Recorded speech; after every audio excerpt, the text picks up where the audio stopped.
இவங்க வளர்ந்து அந்த டீனேஜ் பருவம் அந்த முடிகிற அந்த ஸ்டேஜில் வந்து அந்த ஊரில் இருக்கக்கூடிய லோக்கல் டான் ஒருத்தரை வந்து கல்யாணம் பண்ணிக்கிறாங்க. 2 பேருக்கும் வயசு வித்தியாசம்னு பார்த்தா ஏகப்பட்ட வயசு வித்தியாசம். அவர் யாரு அப்படின்னா போலி ஆவணங்களை தயார் பண்ணி அங்கே இருக்கக்கூடியவங்களை வந்து இல்லீகலாக வேற வேற நாடுகளுக்கு வந்து அனுப்புறதுக்கான வேலைகள்லாம் செஞ்சுட்டு இருக்கக்கூடிய ஒரு ஆளாக வந்து இருக்காரு. ரொம்ப குட்டியான அளவில் இந்த கொக்கைன் பவுடர் இதை விற்கிற அளவுலையும் அவர் வந்து பண்ணிட்டு இருக்காரு. ஸோ அவங்கள கல்யாணம் பண்ணிக்கிறாரு. கல்யாணம் பண்ணி 3 பசங்க இருக்காங்க. பசங்க இருக்கக்கூடிய நேரத்தில் தான் போலி ஆவணங்கள்லாம் எப்படி கிரியேட் பண்ணணும் அப்படின்னு சொல்லியும் அந்த கிரைம் வேர்ல்டுன்னு ஒன்று இருக்குல்ல, அதை பற்றி சின்ன சின்ன நுவான்சஸ் டீடைல்ஸ் எல்லாத்தையுமே கிறிசல்டா வந்து கற்றுக்க ஆரம்பிக்கிறாங்க. கற்றுக்க ஆரம்பிச்சதுக்கு அப்புறமா 2 பேரும் சேர்ந்து அமெரிக்காவுக்கு வந்து குடிபெயர்ந்து வராங்க.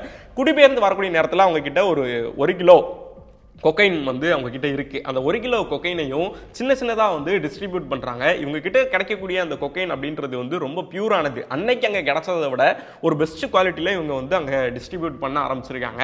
இப்படியே போயிட்டு இருக்கும்போது தான் 1960s ரொம்ப சின்ன ஒரு கொக்கைன் கலாச்சாரம் தான் அமெரிக்கா முழுக்குமே இருந்துட்டு இருந்துச்சு, குறிப்பாக இந்த நியூயார்க் மாதிரியான முக்கியமான நகரங்களில். ஆனால் கிறிசல்டா பிளாங்க் அங்கே போனதுக்கு அப்புறமா 1970களில் மிகப்பெரிய அளவில் ஒரு கொக்கைன் வந்து மக்கள் மத்தியில் வந்து புழங்க ஆரம்பிச்சது. அதுக்கு முக்கியமான காரணமா இவங்க தான் இருந்திருக்காங்க. நேஷனல் ஆரோக்கியா எக்ஸ்போ அண்ட் நம்ம சென்னையில மணப்பாக்கத்தில் உள்ள Heartfulness Institute, Babuji Memorial Ashram. January 9 to 12. Click the link below and register.